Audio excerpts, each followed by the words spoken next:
awareness for what I personally believe happened to my friend, who I'm just going to call Sally. Sally and I are kind of stoners in high school. I won't sugarcoat it.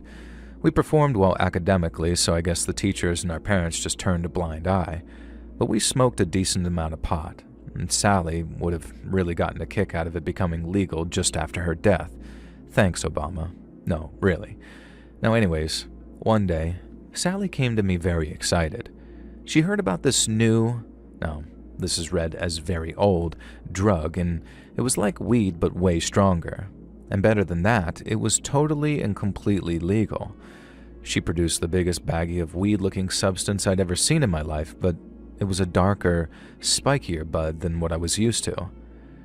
Now, it turns out darker is a great description for salvia.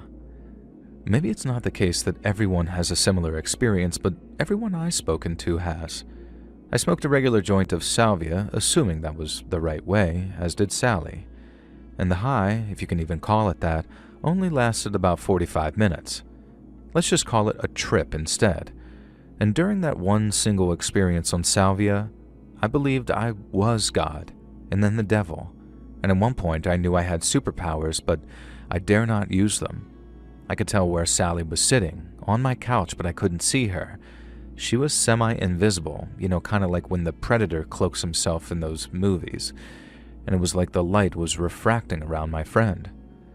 The posters on my bedroom wall changed into things I can't remember, nor do I even really want to, and I felt both powerless and godlike at the same time. And all this just from lying on my bed and looking up at the ceiling. Some of the stories I've heard or read from people who've taken salvia have been absolutely insane to me. You could do a whole video on terrifying experiences on salvia if only that actually fit your brand, but suddenly I was back to normal. And just like that, I was myself again, and it felt like nothing had happened. Unlike weed, where you feel the aftermath in various ways, the salvia was just sort of gone. Well, at least for me. And when I looked over at Sally, she was just beaming, staring into the middle distance with a blissful look on her face. Now, not to be crude, but it was like she'd just come down from some orgasm. Now, I sort of wondered if she was still tripping. But then she turned to me and I could see it was the same old Sally I knew and loved. And she said something I could never and would never agree with. "That was incredible, dude. I think we found our new drug of choice." Well, there was no way on earth that I was smoking that amount of salvia again. I did try, I really did. Sally was so enthusiastic about it, and something about it being legal made her feel different. As much as she'd been a bit of a pothead, she'd always despised the fact that it was illegal. She'd always hated the fact that we'd had to acquire it from ex-high schoolers who were almost all creeps, and I don't blame her. We both had some bad experiences with dealers from our high school and a bit older, and yeah, I don't really want to talk about those, though. But salvia, you could buy, legally, right from the sources. And there were stores tucked down these small alleys that sold it, and something about this spoke to Sally, I guess. And I guess it helped her have a better experience with the trip. And so, like I said, I tried. I really did. I mixed a tiny, tiny bit of salvia in with some rolled-up cigarettes. Only I didn't smoke tobacco, so it was like throat-effing myself with a lit cigar. I tried mixing it into some brownie mix, and it just tasted like eating brownies with dried leaves in it, and still made me trip in the worst ways. I ground it up and snorted it. Now that was a big mistake. I just sneezed it right out, and that was a gross experience. I don't even want to imagine that one. Now meanwhile, Sally was smoking more and more of what I genuinely believed to be Satan's drug of choice. I had no idea how she was even managing 2, 3, 4 joints of salvia a day without going insane. But I guess that's the problem, isn't it? She was. I just didn't see it. We were in our final year of high school studying for finals and graduation despite what else the salvia might have been doing. It was turning Sally into this sort of savant genius, believe it or not. She went from a B student to an extremely high straight A student in every single one of her classes. The teachers were shocked. If she'd gone through her whole high school career like this, she would have been valedictorian so hard that it would have left the previous one in the dust. As it was, She was on track to comfortably be salutatorian. Now, alas, she never made it. It's a tale as old as time, but with a dark, modern mystery twist. At least, in my opinion, it is. Obviously, the drugs got to her, but salvia doesn't get to you in the same way most other drugs do. There are other natural plants that have a lot in common with salvia, but nothing I've ever read about these other drugs have been quite as cursed and haunting as my own experience on that drug, let alone what Sally must have gone through. It started when she came to our shared room in our shared student accommodation one day and announced to me that she'd seen God under a bridge. I assumed she was joking, so I asked if God was under the bridge and if she was so sure it was God and not some homeless troll. Now, Sally got kind of, not mad, but serious about this. God hadn't been under the bridge. She'd been under the bridge when she saw God. I asked her to explain how this meant that God themselves wasn't under the bridge, and she told me a story of how, of course, she'd been smoking salvia with some other kids who'd been introduced to the legal substance. And did I emphasize that this crap is legal? By someone, and I'm pretty sure it was Sally, but I didn't want to upset her, and I could hardly accuse her too hard of introducing some kids to some legal plant. Now, she explained that God had just appeared inside her head during a short trip, and he told her to cross over in the land of the goddess Sonora. Now, at first I didn't understand what Sally was saying. Cross over into where? What? Some kind of spiritual plane? And then it struck me with a dawning horror. She was talking about the Sonoran Desert, but with some kind of spiritual nickname her salvia-induced god had told her. We lived just outside of Phoenix to the southwest, so passing into the Sonoran Desert wasn't at all out of the question. In fact, a bunch of us had taken a camping trip to the outskirts until I realized that getting sand in a certain part of your body is one of the most unpleasant experiences I've had up until that point. I'm sure there are ways that older, seasoned women avoid that in the desert, but I was a 16-year-old high school kid. I had no idea. All I knew was as soon as I got home, I spent so long in the shower that I'm pretty sure my whole abdomen turned into a prune. Now, the point is, the potential for sand and her unmentionables aside, I didn't want Sally crossing over into the Sonoran Desert on some salvia-fueled pilgrimage. I protested and insisted that there's absolutely no way Sally should go on a pilgrimage to meet the goddess Sonora, or any other god for that matter. Unfortunately, I could not talk her out of it, no matter how much I rationalized, then begged, cried, screamed, threatened to tell her parents, threatened to handcuff her to her bedpost, all sorts of stuff. And so instead, I made the best compromise I could think of. I offered to go with her, and maybe this story would be very different if she'd said yes. Better or worse, I can't say, but again, she was absolutely adamant that this was something that she had to do alone because God had told her so. She laid out a plan. 1 week from now, she'd head to a certain rock that she'd seen in the vision, whereupon Sonora would be seated and grant her, quote-unquote, the truth, whatever that was. Honestly, the trip didn't seem too bad. If she was careful, she could manage it in a day. I was more concerned when she said the communion with Sonora had to occur at night because the deserts get so cold at night, your nipples feel like they're going to explode, but whatever. She could wrap up warm, and I still had a week to try and talk her out of this madness. Now, I should have seen it coming. When I woke up the next morning, Sally was gone. She'd left a note on her pillow that read, "I'm sorry. God would have wanted it this way." Now, the real sucky thing is that I couldn't drive at the time. I'd never passed my tests, and I had no sensible way of following Sally into the desert. I should have called a friend, but frankly, we'd alienated anyone that I trusted enough with all of this, and I had finals to go study for. Now, I should have made much more of an effort to follow her and catch up with her, even though I'm sure that she left hours before I woke up. Regardless, I will never forgive myself and stop beating myself up for the fact that I could have done more. Sally didn't come home that night. She didn't come home the next day either, or the next. I reported her as a missing person. But despite being in high school, she was 18. She'd left an indication that she'd gone on some vacation, and it was only my word that she'd claimed that she'd be back in a day. I tried to point out that she'd gone out into the desert. I tried to draw on as much research as I'd been able in the days before Google that showed how many people died out there every year. Now, I felt like I was getting through to law enforcement.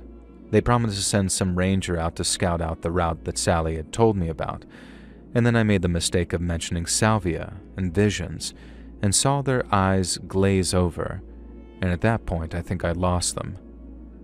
A week passed, and then two. You'd think that Sally's parents would be frantic at this point too, but here's the thing. Her dad abandoned the family when Sally was 2. Her brother was a 23-year-old stoner who was far more of a hot mess than Sally ever was, and I had no idea how to get a hold of him. And Sally's mom had died when we were in middle school. She really had nobody else, really, and I can kind of see why she wanted to find answers and visions and gods. Eventually, there was a knock on my dorm room door. Sally's car had been found. It appears as if it had been there for a couple of weeks, based on the layer of sand covering it. Now, the rangers and law enforcement were taking it seriously. I insisted that I go with them, that maybe something would jog my memory about the route that she was taking, the rock on which she claimed Sonora would appear. And oh God, I wish I hadn't. And I'm glad I did, but I just wish that I hadn't. I was the one who found her. She was lying in the shade of a 10-foot-high rock, her body half covered in sand by this point, and she was wearing only her underwear, and appeared that she'd neatly folded her clothes beside her before lying down and just slipping away. The official cause of death was exposure to the elements. Sally had somehow, through months of slow salvia-induced psychosis, become convinced that gods were communicating with her. Later, we even found journals in which she claimed Sonora was the goddess of the desert who bestowed power through suffering, thirst, and hunger. And I could never find any actual mythological record of this. It just seemed like something Sally had hallucinated. And so that's a horrible story. It's scary how things can mess with your mind, and maybe my mind's messed up too, but I think things were a lot worse. I don't think Sally actually died of the elements. I think she was murdered. I think somehow someone had been implanting the salvia psychosis into her mind through suggestion. I have no idea who. Someone she got high with when I wasn't around, maybe. And I'll tell you why I think this. Sally wore a locket with 2 photos, one of her mother shortly before she died and one of the pair of them when Sally was a baby. She never removed that locket. Never. Not when she slept, not when she showered, not when she bathed. She could be completely naked and she'd still be wearing that locket. Not only had she removed it for whatever reason she removed her clothes, but there was no sign of the locket anywhere. It wasn't placed with her clothing like the rest of her belongings, and it wasn't in the car. I told law enforcement about this over and over again, but they insisted that there was no other evidence of foul play. They said the locket could have easily sunk into the sand or all sorts of things. Nobody murdered her, they said, and sure, maybe someone didn't stab or shoot her or crush her trachea, but someone sent her out there to die, and then they took that locket. I'm certain of it. I've been out there so many times searching for it. I've dug, I've searched with metal detectors, and I've once even smoked salvia again against my better judgment, hoping for some type of vision or a map or a culprit or something. I don't know. Maybe Sally had it right. Just lie down and drift away. I'm the one left here still obsessing over this for nearly 20 years, and I don't go out there much anymore, but I can't really leave Phoenix. What if, like the namesake bird, Sally rises from the ashes and shows me who killed her? What if one day I go out there and find the locket? At least I could be at peace. Instead, I'm just sort of left here writing the story, begging people not to go down the salvia path. It's still a legal substance in Arizona, and I don't say this in a sort of winners don't do drugs type of way. It's just the idea of what happened to Sally and what might have happened is enough to terrify me for the rest of my life. I wish I could let go, but I can't. And I hope sending this email to you brings some closure, and thank you for reading. Sally, rest in peace. I've always loved you forever, and you might not have met God, but you're the closest thing to a goddess to me, and I don't need to smoke salvia to know that.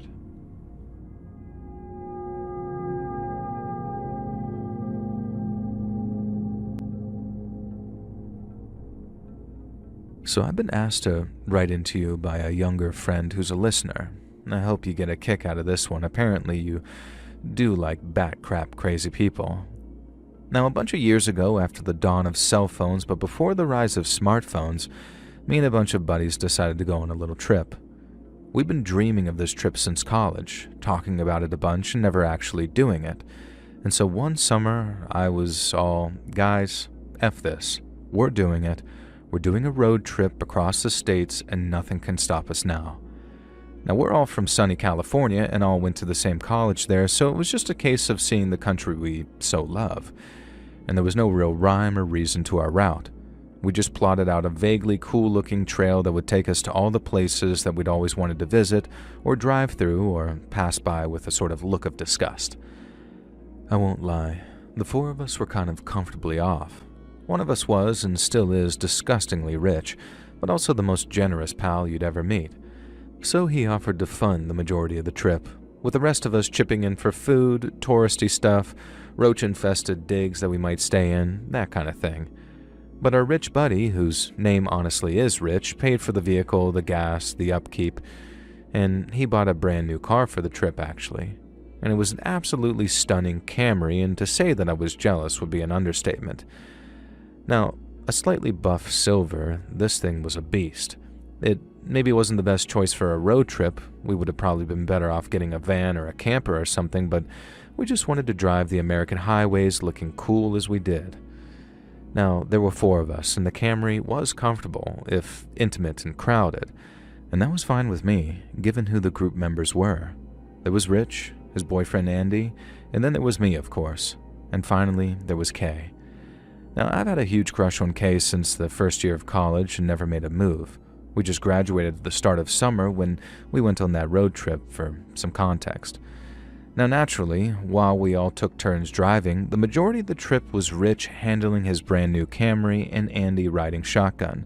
And this meant that I got to spend hours, days really, in the backseat of a car with a girl that I believed was the love of my life. And yeah, okay, it's pretty obvious to anyone on the outside that I've been thoroughly friend-zoned, but bear with me. What is love without hope, and what is hope without being a hopeless romantic loser like myself? This is why my British friends call me a wanker, I guess. No, anyway, it was brilliant. We spent the days driving, sightseeing, and hitting all the tourist traps that sheltered Californian kids typically look down upon. And then we spent the days in a mixture of high-quality hotels, but more often, these flea-ridden desert motels. Now, I couldn't have been happier. It was freaking epic. We passed through a bunch of deserts on our routes. One of our big things, mostly thanks to Andy, who was a geology nerd, was that we wanted to experience as many types of desert as possible, if you understand what I'm saying. A lot of people think deserts are just sand and red dust, but that's not even slightly the case. Did you know most snowfields are technically deserts? Huge areas of just shingles, all sorts of stuff. Now, most salt flats are also deserts, which I think is a more commonly known fact, but it's the Utah Salt Flats, the Great Salt Lake Desert, where this first started. If you've never been, in my opinion anyway, Utah is an absolutely stunning state. The Salt Flats, the Salt Lake Desert, it's a miracle of nature. There's just something about it, something haunting and beautiful about it all. The Bonneville Salt Flats were like a spiritual experience for me, especially experiencing it with Kay. I was growing convinced that I might not be in the friend zone after all. And at one of the motels, there had only been 2 double rooms available.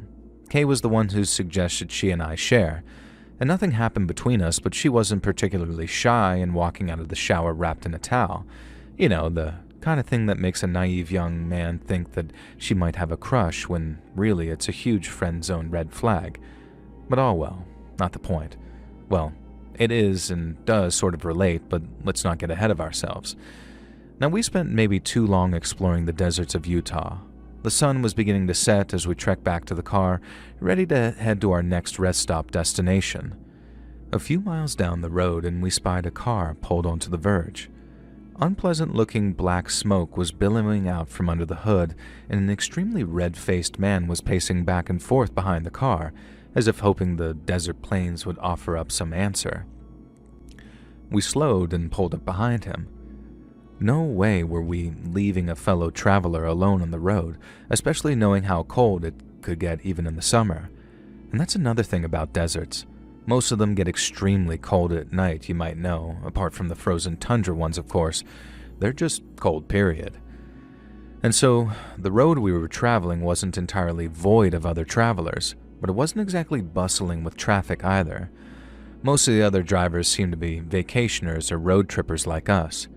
It wasn't exactly a route that you took to and from work, which in retrospect could have been a red flag, and you'll see why. When we pulled up on the verge behind Angry Breakdown Man, you could almost see the relief fill his body. We all climbed out of the car, but Rich did the talking. He had a bit of a gift of gab. It turns out that the Angry Breakdown Man was named Cliff, and he'd been traveling home from work when something just sort of exploded under his hood. Now, he knew nothing about cars, so he just had to stand there and watch as thick black smoke billowed out from under the hood of his red Ford. Rich did know about cars, and he knew enough to try and pop the hood would be a bad idea right now. Whatever was going on, it looked like it might actually catch fire any minute, and he suggested that Cliff climb in with us and we'd ride the 3 to 4 hour trip to the motel that we booked, and he could sort his own stuff out from there. Now Rich, ever the kind guy he is, told Cliff not to worry about costs and things for the time being. Kay climbed into the back of the Camry and I moved to sit next to her, in the middle of course, and before I had a chance, Cliff practically dived in my way and scrambled next to Kay. Kay shot me a look that suggested that she wasn't entirely comfortable about this, but what could we say? And let me tell you a little something about this Cliff. He was dressed in what seemed like business attire, but he ditched his suit jacket and tie back of the car. He hadn't bothered to retrieve these, and I could see a dusty suit jacket abandoned on the floor. I guess it wasn't a tailored fit, or maybe work paid for his clothes, I don't know, I'm not an office worker. Now he was also a fella who was on the larger side. It was impossible for myself and Kay to sit in the back of that Camry next to him without being touched by his sweaty body. And boy, did he sweat. The damp patches under his arms were more like waterfalls than puddles, and even in Rich's air-conditioned, wonderful car that he had, Cliff didn't seem to be cooling down at all. Sweat was just pouring down his face, and I wouldn't normally be this mean about someone's appearance, but I think it's justified here, and I'm sure you'll soon see why. Things were a little awkward at first. Cliff decided to talk about himself relentlessly even when we stopped asking, and the stories he told were similar but weirdly conflicting. One moment he was a salesman who worked out of an office in Salt Lake City. The next he was a traveling salesman, hence why he'd been on that stretch of road. Now he hinted that he was part of the LDS Church, a Mormon you might know them as, but seemed to know nothing about the faith. He claimed that he had a wife and referred to them as being together, but later said that they were separated. One story he did consistently stick to, though, was that he wasn't allowed to see his kids. He reassured us that this was because of his B-word of a mother-in-law and nothing he'd ever done wrong, but, you know, where there's smoke, pouring out of the hood of a red car no less, then there's fire. Now it's a shame this was in 2002 because he might as well have just claimed it was because, quote, they don't understand the things I say on Twitter. Now I think by this point Rich and Andy had tuned him out, leaving Kay and I to listen to Cliff's blabbering and blubbering. Now the real problematic moment came when his chubby hand rested, by accident, on Kay's bare thigh. She visibly reacted with a hell no, and Cliff acted horrified. He apologized, insisting that he hadn't been thinking, and that he meant nothing by it. I tried to diffuse the situation by pointing out some natural beauty through the right window, and this allowed Kay a private moment to wipe Cliff's sweat from her skin without looking too rude, not that he deserved it. Now the next weird thing was Cliff blurting out that he believed you just entered an endless abyss of nothing when you die. We hadn't even been discussing a remotely similar topic, he just sort of said it. I'm pretty sure that's not at all what Mormons believe, for one thing. But it was just such a dark, bleak thing to hear as the sun was vanishing over the horizon and the night was kicking in. I checked my watch, still an hour until we reached the rest stop. Cliff fell silent for a moment, then just said it again. An abyss. Yeah, that's what happens, that's what I think. Kay, in perhaps one of her funniest moments, suggested that we play I Spy to distract from Cliff's misery. Everyone else groaned except for Cliff, who just blurted out, "She's back there, you know? Back where I came from." I asked him what he meant, and with this sudden burst of shocking venom, he said that he was talking about his ex-wife. I wondered if he meant that she was back in the nearest town or city, and that's where she lived with the kids. "No. I left her in the trunk," he said, or something along those lines. Andy, suddenly paying attention, asked the important question. Was she alive?" According to Cliff, she was not. Her decomposing body was in the trunk of his Ford, and had been so for some days. "I did it," he added.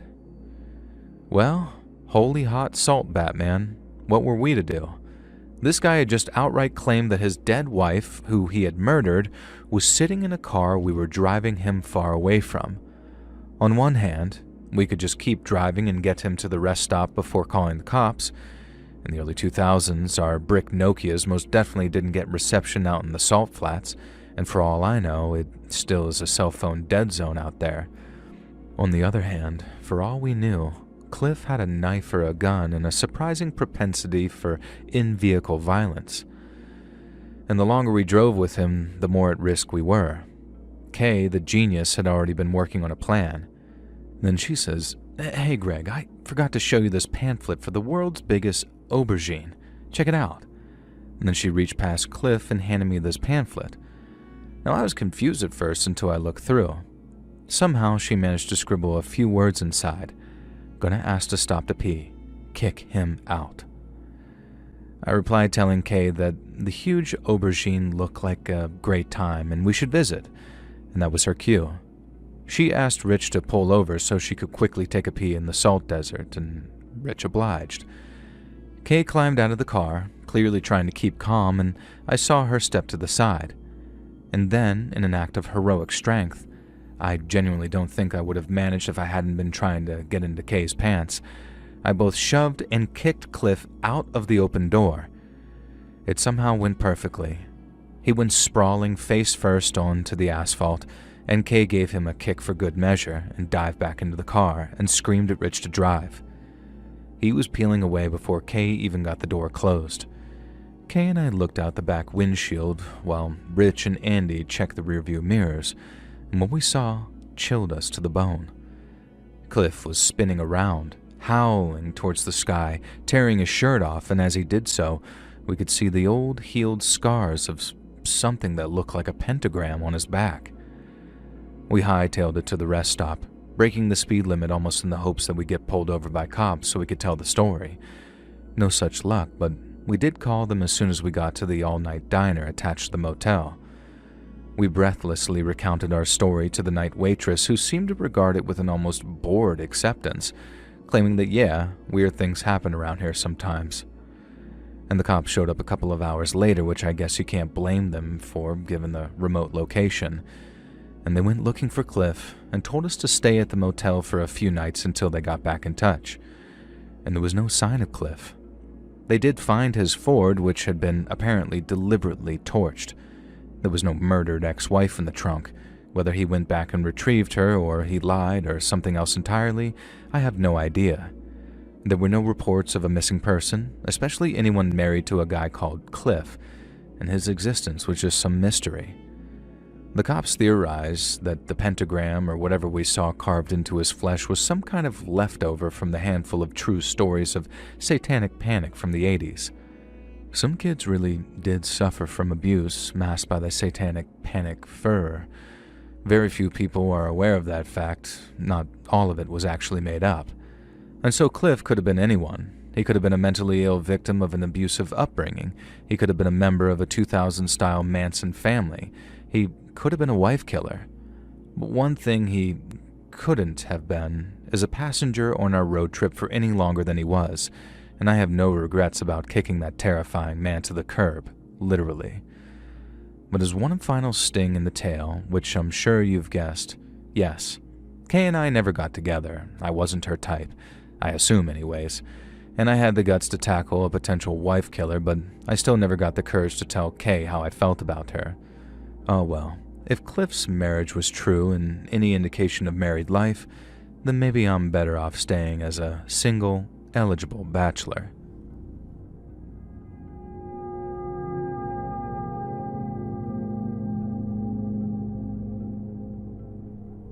I've got a very short but very creepy story for you, as when I was a little kid, I was obsessed with road trips.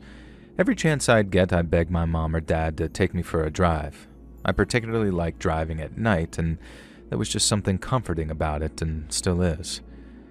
At first, Mom and Dad both seemed excited to acquiesce to my request, as they say in the Pirates of the Caribbean.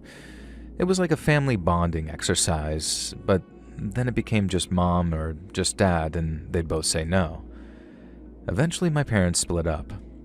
Now, I was only about 4 or 5 at the time, so I didn't really understand what was going on. But one night, there was a tapping on my window. Someone was throwing stones. I looked out, and Dad was down in the yard. He whispered me to be quiet and told me to sneak downstairs. Now, I didn't even need to change out of my pajamas, I thought. He had clothes ready for me and a warm coat. And it was time for a night drive, I thought. A big road trip to somewhere that I'd always wanted to go. Death Valley. And so we began the trip. From what I can remember, we kept to some back roads and stayed in the skeeviest motels. But I was with my dad, who I hadn't seen in months, and I was on a road trip, driving at night. It was my favorite. Now, eventually we were driving through the desert. It was wonderful, everything I dreamed of. Our headlights lit up the cacti and cow skulls and broken signs that we saw, and I imagined that I was some cowgirl in the Wild West. Dad called me his little cowgirl angel when I told him this, and then we pulled off the road and onto the sand. I wasn't sure where we were driving, but it was bumpy and I just didn't like it. Dad told me not to worry, that cowgirls didn't cry and that we were almost there. There was an empty clearing. Dad stopped the car and told me to wait in the passenger seat. He climbed out and went around to the trunk. Now, he spent some time there, and when he came back, he motioned for me to crank down my window. Now, when I did, he fed a little green hose pipe through and started tickling me with it. Now, this made me laugh a lot. He told me that we'd get to spend more time together, as much as we wanted, and what a perfect place to do it. Again, I didn't understand what he meant until many years later.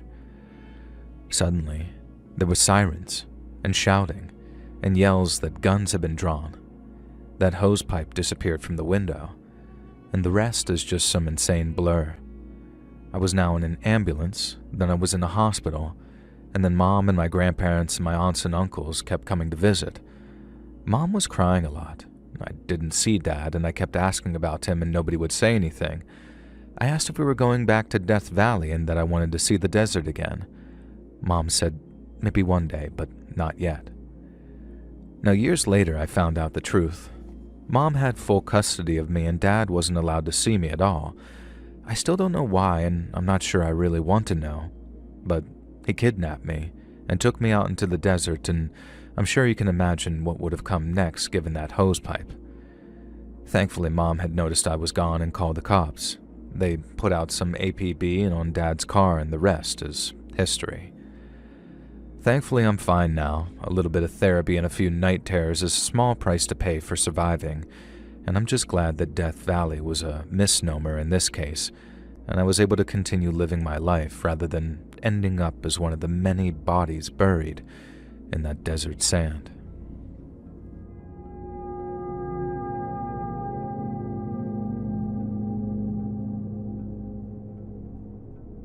Back in the late 90s, me and my buddy went exploring regularly in northern Greenland.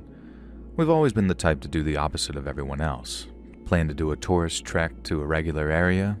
Not us. We're doing a desert made of snow and ice. It's a pretty popular area to visit for icy desert enthusiasts, but I don't claim to be some ice desert connoisseur. We just prefer the cold, and trust me, Greenland's one of the coldest places on Earth to visit. We're both trained guides for the area, and these days we take tourist expeditions out to plenty of safe spots. Back then, to learn the ropes and learn the limits of our body though, we'd go on duo expeditions together. At first, we were a bit reckless and soon learned that you cannot treat nature without the respect it's due. Otherwise, you'd end up as one of the many thousands of corpses who have never found proper burials in frozen tundras or icy mountains. We specialize in exploring northern Greenland because it's one of the coldest places on Earth. There's almost no rainfall there, pretty much all the rain falls as snow. The weather conditions can be insane, and I would place a bet that we've had to cancel more expeditions than we've actually been on due to unsafe weather. This particular story takes place in the late 90s when we were both in our mid-20s. My buddy and I'll just call him Arnie, set off with a route in mind solely for the sake of taking it. No end goal, no real point. It just seemed like a good route to take there and back again with some beautiful vistas for Arnie to capture on his camera, specifically designed for sub-zero conditions. We hiked for a few days, setting up the warmest and coziest tent we could possibly carry between the two of us. And like I said, Greenland's a pretty popular destination for reckless weirdos like us, so we passed a few other explorers on the way. One guy was dog sledding and even offered us a ride because we looked like we were struggling. Naturally, we turned him down. We explained that we had a couple snowmobiles tucked away safely some distance back, and we were using those to get around. On the fourth day, we left our snowmobiles at camp and went for a hike. To our surprise, we found a small cliff which hadn't been on any of the satellite photography. Now remember that even back in the late 90s, mapping parts of the world wasn't as advanced as it is now. It was way before Google Earth, and many areas of the off-beaten track would look like a blur in the footage that we were able to acquire. Now what was more surprising was discovering that the small mountain had a fairly obvious cave opening to it. Of course, we were going inside. It was still morning, so we had plenty of time. Ice caverns don't tend to be particularly dark, especially when they have a large opening like this one did, because the light refracts off the ice and keeps the place somewhat lit up. We brought some glow sticks and a flashlight each, but at first we didn't need them. What we saw caused both of our jaws to drop almost to the floor. There were carvings on the wall, similar to ancient cave paintings and various other archaeological finds we'd read up about during our degrees. These seemed to depict some strange things, though. There were rudimentary figures worshipping a large, bearded man on a throne who seemed to be twice their size. In another mural, the same figures were fighting a beast with spears. It seemed to be some kind of mammoth with tentacles, almost like a Lovecraftian creature, and certainly nothing ever recorded in the history books. There were a couple more of these murals showing the small men fighting and, in some cases, being decimated by chthonic creatures. And then the final mural was the oddest. It depicted the large bearded man who'd been sitting on the throne, but he was holding some kind of device, a very futuristic-looking device. "Is that a Game Boy?" my buddy asked. Now, it certainly looked like one. Almost immediately, though, our attention was caught by a dais on the far wall with an almost perfectly intact polar bear cub skeleton displayed there. However, instead of the normal canines one would expect to see in a young polar bear, the creature instead had walrus-like tusks. Again, this was not a creature that had been recorded in any sort of zoology book. Arnie and I began to get excited, very excited. It was possible that we'd stumbled upon the find of the decade, and this would change everything that we knew about ancient civilization. This would make us rich, and we would go down in history as two of the most important scientists the world had ever known.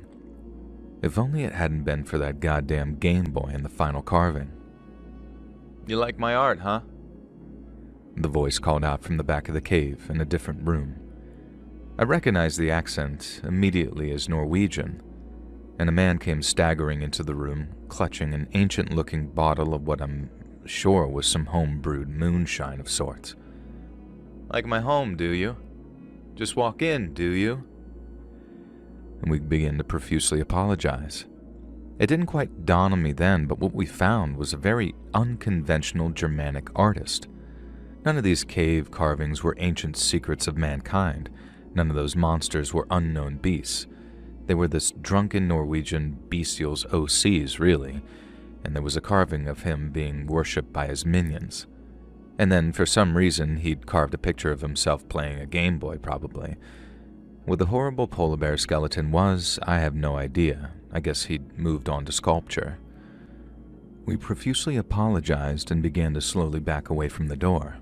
I say slowly because we noticed that in his other hand, the Norwegian was clutching what looked like one of those pistols from World War II, you know, the ones the Germans wielded, the Walther.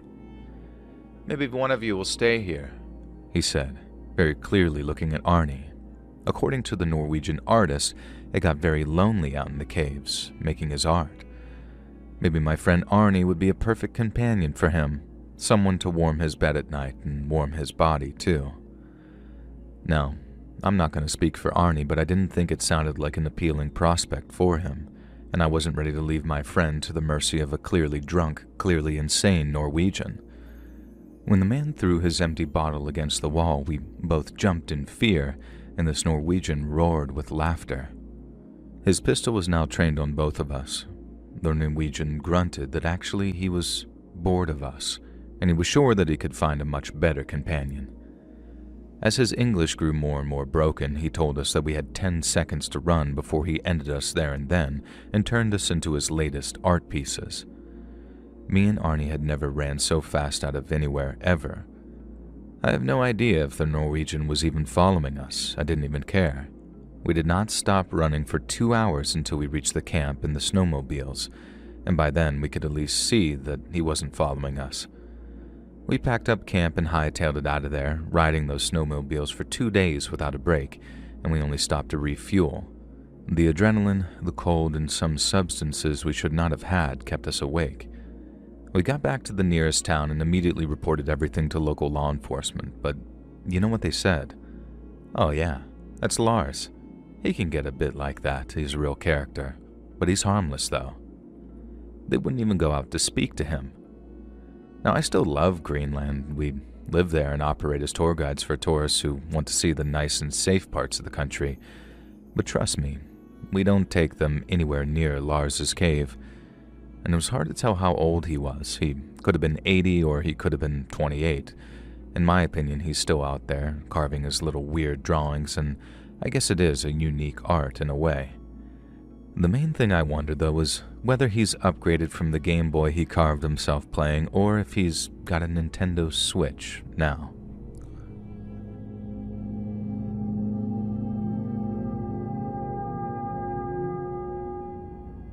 So I'm a true blue Aussie. I'm not ashamed to throw another shrimp on the Barbie. I have a beloved Ute, and Great Northern Super Crisp is my favorite beer. Contrary to what people believe, none of us like Foster's. Tastes like piss.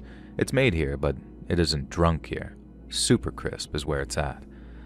I love this country, I really do, but have you seen how incredibly massive it is? There's a ranch here that is literally bigger than Texas. And I did a bit of work there once. You have to travel by helicopter just to get to one part of the ranch from another. It's madness. And so I have this mate, an English fella, who moved to Oz when we were both young. His name is Malcolm, and Malcolm is as solid as they come. Now, he's a middle child, but he's gotten so sick of the jokes in early secondary school that he insisted on being called Malk, not Malcolm. And at first people ignored him, but then he had this huge growth spurt and became the hardest guy in our year, and nobody's messed with him then. Imagine a bunch of Aussie blokes being schooled by an English ponce named Malcolm. Christ, he better not listen to the story. He'll kick my butt 6 ways from Sunday if he hears me call him a ponce. I'm just a little wiry dude. I'm pretty sure I'd be a Wasteman Bogan if it wasn't for Malk. He's my rock. And speaking of rocks, this is where the story is heading. When we finished school, we'd always planned on taking a year or 2 or 3 to explore our wonderful country before we went back into education.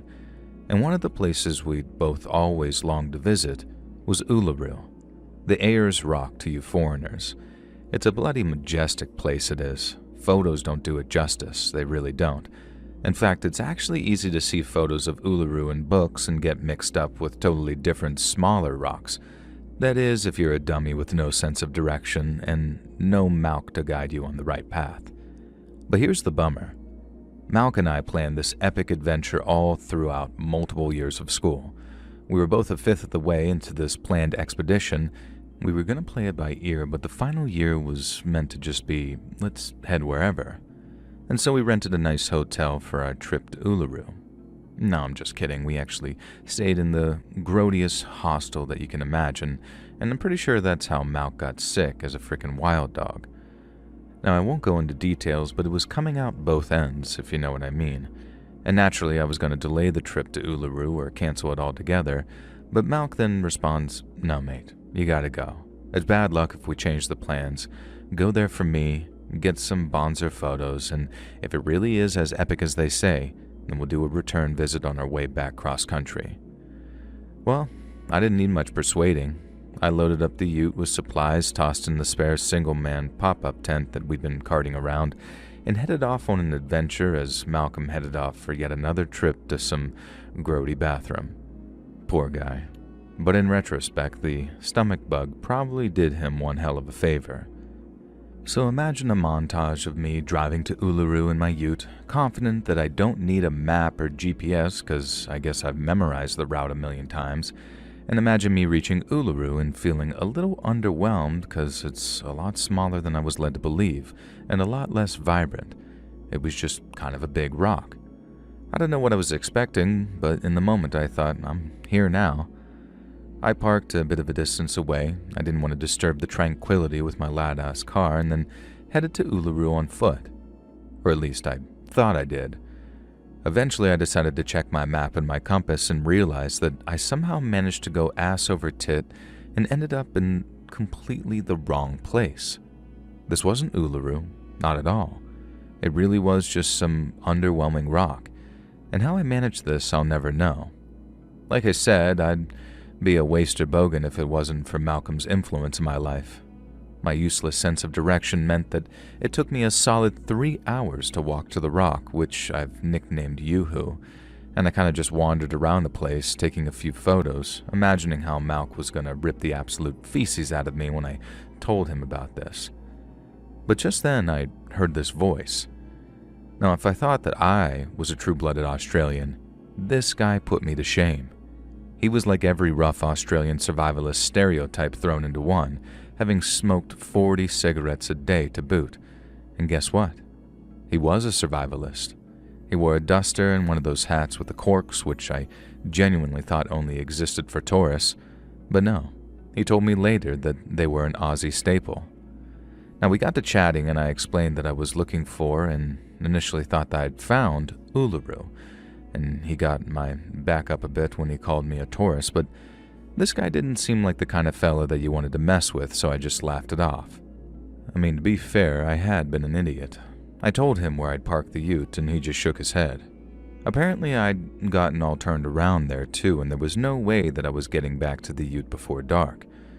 I'd left the tent and all my camping gear in that vehicle, thinking that there was no way that I was going to stay at this random rock overnight. And this survivalist told me that his name was Donegan, but his friends just call him Donnie. Now, I wasn't sure if this meant that I was allowed to call him Donnie or not, so I just called him Donegan, and he didn't correct me. He was a friendly fella. Now anyways, Donegan told me that there was no way that I'd get back to the ute before it got dark and freezing, and I'd almost definitely die and blah blah blah, but thankfully, he had a home not far from here. I was surprised because I hadn't seen any houses or shacks or anything like that. Now Donegan led me around the side of the rock and then climbed up a little, and he ushered me to follow him. And I was kind of amazed that by climbing up, you were able to see an opening in the rock face which led into a cave.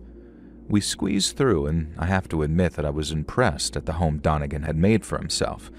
He had a whole wall of shelves filled with battered paperback books, some fiction, some philosophy, all too intelligent looking for me, and he had another shelf filled with what seemed to be journals. One opening in the cave led to what appeared to be a bathroom with a seemingly full water tank for washing. Now the other door had been sort of curtained off, and Donegan, in a surprisingly polite voice, asked me not to go in there because that was the kitchen, and a man's kitchen is his palace. I wasn't entirely sure that this was the saying, but whatever. Now the sun was beginning to set now, and Donegan lit the fire pit in the center of his cave. Thankfully, the entrance was wide enough to let some of the smoke out, and he also bored a chimney through the rock so we didn't suffocate on whatever fumes we might have been cooking with. Donegan told me to make myself at home and particularly encouraged me to browse his shelves while he headed into the curtained-off kitchen to prepare our raw meal. He did kindly ask me not to read his journals, and again, he was weirdly polite about this. Now, I was starting to get the impression that the more polite Donegan's rule requests were, the more he would kick me in the wiener if I broke them. But reading another man's journal has never been something I've had a desire to do, not even the time Malcolm left his gay little therapy journal lying on the bed when I knew he had a crush on the girl I was seeing. Now anyways, I browsed through Donegan's books. I'd love to tell you the titles, but I can't remember them and I can't be bothered. I do remember he had a bunch of well-thumbed-through true crime books, some cookbooks, and one by that philosopher Nietzsche. Now the next minute, Donegan's brushing through the curtain with two absolutely mouth-watering looking slabs of meat. Now I was so hungry I could have eaten them raw there and then. He tossed an onion at me and told me to get chopping, pointing to a block by the fire. I did my best not to cry as I hacked up the onion. I've always been an onion crier, and I know Donegan gave me the onion just to make me weep. Now, all was forgiven once he started frying up the steaks. They both looked like 12-ounce mothers and the leanest meats I've ever seen. I tossed the chopped onions in the pan when Donegan commanded, and after a few minutes, he served up 2 steaks, medium rare. I expected him to be a rare steak or blue steak type man, but he said this meat and these onions shone the most at medium rare.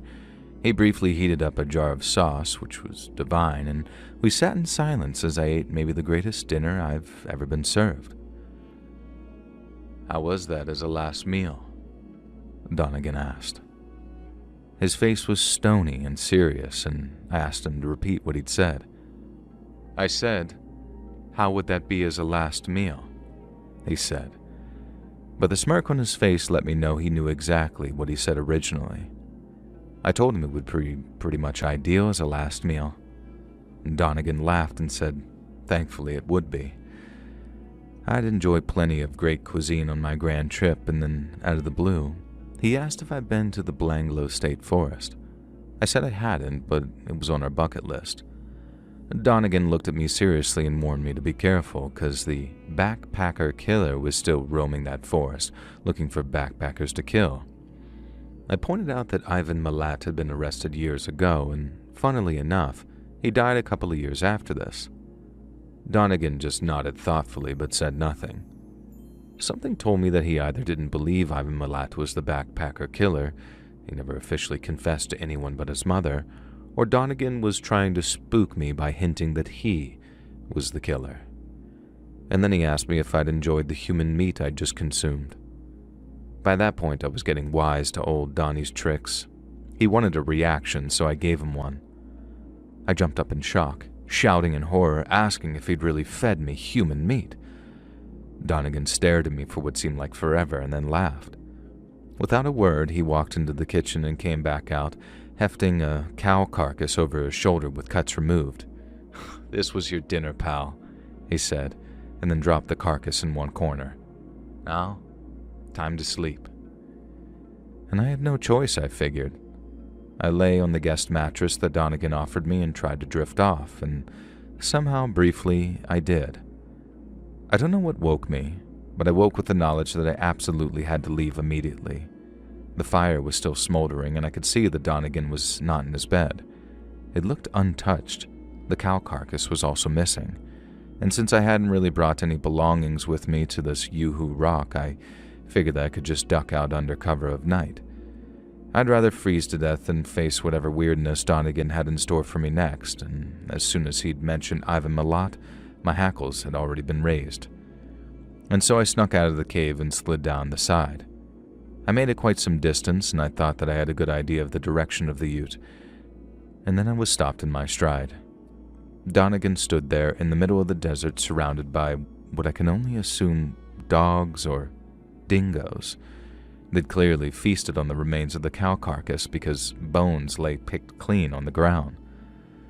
Donegan looked at me, and as one, so did all the dingoes, their eyes glowing in the moonlight reflected in their pupils, and I swear, Donegan's eyes glowed like those dingoes in that moment. The dingoes started growling, and I saw their own hackles rise. Donegan commanded them to sit, and all 5 that I could see, without fail, obeyed him. Dingoes. Wild animals. And if you don't know, dingoes aren't like dogs. They're majestic and beautiful creatures, but you really cannot tame them unless you've raised them since birth. "They obey my every word," Donegan said. "I could sick them on you if I wanted. They wouldn't leave me a scrap." I asked him to please not do that, and Donegan let out a laugh. "What do you think, boys?" And then he started asking me if I knew that dingoes once ate a baby, and I said of course, it was a very famous case, even if I wasn't born at the time. He told me that apparently fully grown humans are tastier to dingoes than babies, and I didn't want to know how he knew this, so I didn't ask. And then he told me that dingoes can outrun a man 3 times as fast. Again, I wasn't sure if this was true, so I kind of begged him not to force me to find out. Again, Donegan asked the dingoes if they thought that they should feed on me, and at this point I'm not ashamed to say that I pissed my own pants and pleaded with him not to hurt me, and to let me live. Donegan looked at me with disgust and said that I'd soiled myself now, and I was lucky because there was no way he was letting his beloved dingoes eat my piss-covered flesh. Instead, he walked away, commanding his beast to heel, and I didn't know if I could trust him, but I took a gamble. And you know what? It turns out the ute was parked just behind the small rock Donegan had been standing near, and he'd left me a parting gift. The head of the cow we'd eaten just earlier and that the dingoes had feasted on was sitting on the windshield. I had to wash the blood off, leaving me even more paranoid that the other shoe was about to drop and I was about to be attacked. But thankfully no. Instead, I finally got the windscreen clean enough that I could see through and gunned the ute. I drove away, and I swear after 10 minutes of driving in the rearview mirror I could see a pack of dingoes running behind my car, their eyes shining in the darkness. When I reached our hostel, Malk had stopped vacating his bowels and his stomach was feeling a lot better, but when I told him the tale of Donegan and his dingoes, his face went whiter than I'd seen it when he was sick. He told me, and swears on his life that he wasn't winding me up, that he'd read about a man who was cursed to walk the central desert communing with the wildlife, and if you accepted his invitation to dine with him, he only let you leave if he deemed you worthy. I explained that he only let me leave because I pissed myself, and this left Malk a little less sure that I'd had a supernatural encounter. Needless to say, I went to the cops the next day and they reassured me that I very much had not encountered some supernatural spirit. Based on my description, what I'd encountered instead was a wanted fugitive who robbed a number of post offices at gunpoint in Alice Springs and the surrounding area. They'd been searching for him for a few years and had no idea that he'd been hiding out in a cave in what I called Yoo-Hoo Rock. We stuck around the area, forking out for a better hotel than what we were currently slumming in, and I'm glad we did. The cops managed to apprehend Donegan, who was indeed the armed robber that they were looking for. There was no sign of his tamed dingoes, and I'm glad of that. They were innocent.